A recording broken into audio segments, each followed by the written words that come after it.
ಪ್ರಿಯರಾದವರೇ, ಹೇಗಿದ್ದೀರಾ? ಚೆನ್ನಾಗಿದ್ದೀರಾ? ಸಂತೋಷವಾಗಿದ್ದೀರಾ? ನಾವು ಯಾವಾಗಲೂ ಸಂತೋಷವಾಗಿ ಉಲ್ಲಾಸವಾಗಿ ಇರಬೇಕಂತ ಅದುವೇ ದೇವರು ನಮಗೆ ಹೇಳಿರುವಂಥ ಒಂದು ಕಾರ್ಯ. ನಾವು ಯಾವಾಗಲೂ ಯೇಸುವಿನೊಂದಿಗೆ ಇದ್ದರೆ ಸಂತೋಷವಾಗಿರಬಹುದು. ಚಿಕ್ಕ ಹೋರಾಟಗಳು ಬರುತ್ತವೆ ಹೋಗುತ್ತವೆ, ಲೋಕದಲ್ಲಿರುವವರೆಗೂ ಅದು ಇರುತ್ತದೆ. ಅವುಗಳ ಮಧ್ಯದಲ್ಲಿ ಸಂತೋಷವಾಗಿ ಇಡುವಂಥದ್ದೇ ದೇವರ ದೊಡ್ಡ ಕೃಪೆ, ಆತನ ಶಕ್ತಿ. ಅದಕ್ಕಾಗಿಯೇ ಯೇಸು ಕ್ರಿಸ್ತನು ಆತನಿಂದ ಸಾಧ್ಯ. ಎಲ್ಲ ಸಮಯದಲ್ಲೂ ನಿಮ್ಮನ್ನು ಸಂತೋಷವಾಗಿ ಇರುವಂತೆ ಮಾಡುವವನು. ವಂಚಿಸದೆ, ಏಮಾರಿಸದೆ, ಕಳ್ಳತನ ಮಾಡದೆ, ನ್ಯಾಯವಾಗಿ ನಡೆದುಕೊಂಡು ಅದರಲ್ಲಿ ಸಂತೋಷವಾಗಿರುವುದು. ಕೆಲವರು ವಂಚಿಸಿ, ಮೋಸ ಮಾಡಿ, ಏಮಾರಿಸಿ, ಲಂಚ ತೆಗೆದುಕೊಂಡು ಭ್ರಷ್ಟಾಚಾರ ಮಾಡಿ ಸಂತೋಷವಾಗಿರಲು ಬಯಸುತ್ತಾರೆ. ಅದು ನೆಲೆಯಾಗಿ ಇರುವುದಿಲ್ಲ. ಆದರೆ ಯೇಸು ಕ್ರಿಸ್ತನಲ್ಲಿ ಇರುವಂಥದ್ದೇ ನೆಲೆಯಾಗಿರುವಂಥ ಸಂತೋಷ. ನೋಡಿರಿ, ಈ ಒಂದು ಟೀ ಎಸ್ಟೇಟ್ ಇದೆ. ಇದು ಕೇರಳದಲ್ಲಿರುವಂಥ ಮೂನಾರ್ ಜಿಲ್ಲೆ. ಬಹಳ ಸುಂದರವಾಗಿದೆ. ಇದುವೇ 100 ವರ್ಷಗಳ ಹಿಂದೆ ಮೊಟ್ಟಮೊದಲ ಬಾರಿಗೆ ನಿರ್ಮಿಸಿದ ಟೀ ಎಸ್ಟೇಟ್ ಎಂದು ಹೇಳಲಾಗುತ್ತದೆ.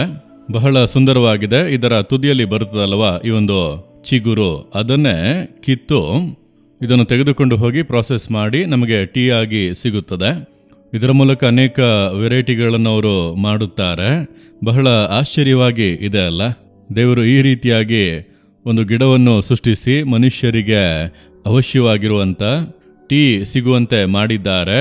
ದೇವರ ಸೃಷ್ಟಿಯೇ ಬಹಳ ಆಶ್ಚರ್ಯ.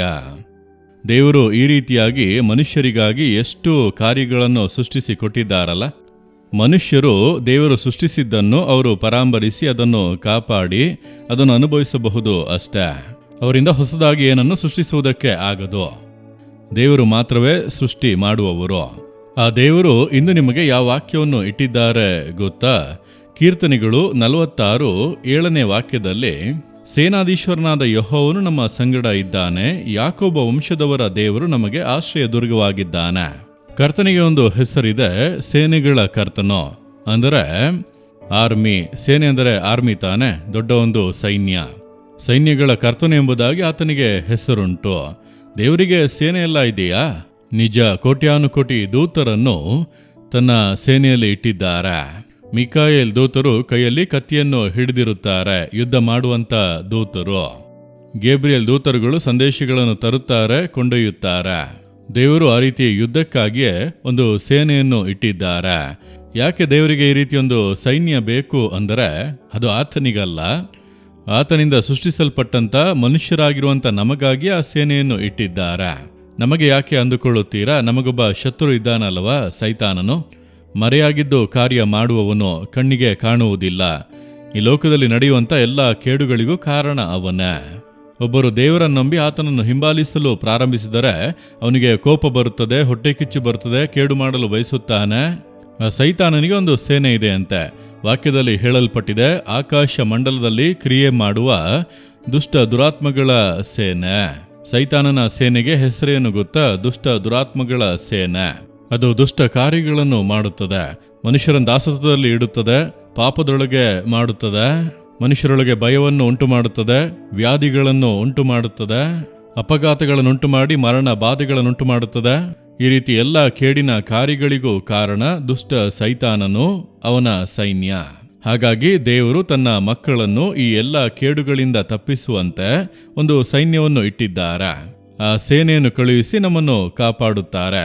ಆ ದೇವ ದೂತರುಗಳು ನಮ್ಮ ಕಣ್ಣಿಗೆ ಕಾಣುವುದಿಲ್ಲ, ಆದರೆ ಸಂಗಡ ಇರುತ್ತಾರೆ, ನಮ್ಮನ್ನು ಕಾಪಾಡುತ್ತಾರೆ. ನಾವು ಹೋಗುವಾಗಲೂ ಬರುವಾಗಲೂ ಕಾಪಾಡುವಂತೆ ತಮ್ಮ ದೂತರನ್ನು ಇಟ್ಟಿದ್ದಾರೆ. ನಿನ್ನ ಸುತ್ತಲೂ ದಂಡಾಗಿ ಇಳಿದು ಕಾಪಾಡುತ್ತಾರೆಂಬುದಾಗಿ ಹೇಳಿದ್ದಾರೆ. ಇಂದು ಕೂಡ ಅದೇ ರೀತಿ ನೋಡಿರಿ. ಕೆಲವೊಂದು ಸಮಯದಲ್ಲಿ ಒಂದು ದೊಡ್ಡ ಆಪತ್ತು ಬಂದಿತ್ತು, ದಿಢೀರೆಂದು ಹೇಗೆ ಅದರಿಂದ ತಪ್ಪಿಸಿಕೊಂಡೇ ತಿಳಿಯಲಿಲ್ಲ ಎಂದು ಹೇಳುತ್ತೀರಲ್ಲ, ಅದು ದೇವದೂತರನ್ನು ಇಟ್ಟು ದೇವರು ನಮ್ಮನ್ನು ತಪ್ಪಿಸುವಂಥದ್ದು. ನನಗೆ ತಿಳಿದಂಥ ಒಬ್ಬರು ಸ್ನೇಹಿತರು ಒಂದು ದಿನ ಅವರ ಸೇವೆಯೆಲ್ಲ ಮುಗಿಸಿ ಸ್ವಲ್ಪ ತಡವಾಯಿತು. ಮಧ್ಯಾಹ್ನ ಒಂದು 3 ಗಂಟೆಗೆ ಹೊಟ್ಟೆ ಹಸಿಯುತ್ತಾ ಇದೆ, ಏನಾದರೂ ತಿನ್ನೋಣ ಎಂದು ಹೋಟೆಲ್ಗೆ ಹೋದರು. ಒಂದು ಹೋಟೆಲ್ನಲ್ಲಿ 2-3 ಕುಳಿತು ಊಟ ಮಾಡುತ್ತಾ ಇದ್ದರು. ಅವರು ಊಟ ಮಾಡುತ್ತಾ ಇರುವಾಗ ದಿಢೀರೆಂದು ಅವರ ಕುತ್ತಿಗೆಯನ್ನು ಹಿಡಿದುಕೊಂಡು ಯಾರೋ ಹೊರಗೆ ತಳ್ಳಿದ ಹಾಗೆ ಇತ್ತಂತೆ. ಅವರು ಆ ಬೀದಿಯಲ್ಲಿ ಬಿದ್ದು ಪುನಃ ಎದ್ದು ಹಿಂತಿರುಗಿ ನೋಡಿದರೆ ಆ ಹೋಟೆಲ್ ಹಾಗೆ ಬೀಳುತ್ತಾ ಇದೆ. ಹಳೆಯ ಒಂದು ಕಟ್ಟಡ, ಅದು ಹಾಗೆ ಕುಸಿದು ಬೀಳುತ್ತಾ ಇದೆ. ಆ ರೀತಿ ಒಂದು ಆಪತ್ತಿದೆ ಎಂದು ಇವರಿಗೆ ತಿಳಿಯೋದು. ಇವರು ಊಟ ಮಾಡುತ್ತಾ ಇದ್ದರು. ಯಾರು ನನ್ನ ಕುತ್ತಿಗೆ ಹಿಡಿದು ಹೊರಗೆ ತಳ್ಳಿದೆಂಬುದಾಗಿ ನೋಡಿದರೆ ಯಾರು ಕೂಡ ಇಲ್ಲ. ಆಗ ಅವರು ಅರಿತುಕೊಂಡರು, ದೇವರು ತನ್ನ ದೂತನನ್ನು ಕಳುಹಿಸಿ ನನ್ನನ್ನು ತಪ್ಪಿಸಿದರು.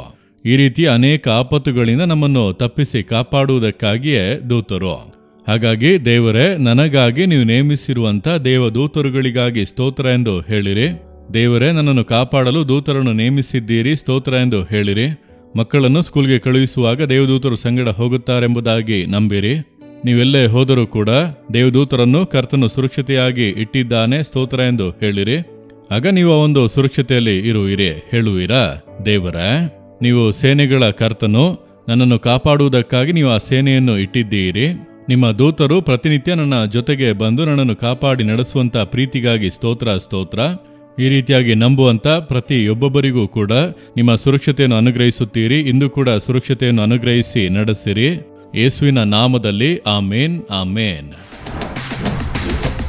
Jesus redeem Kannada YouTube channel ಅನ್ನು ಸಬ್ಸ್ಕ್ರೈಬ್ ಮಾಡಿ.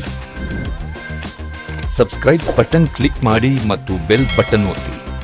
ಅನುದಿನ ಕಾರ್ಯಕ್ರಮದ ಮಾಹಿತಿ ಪಡೆಯಿರಿ.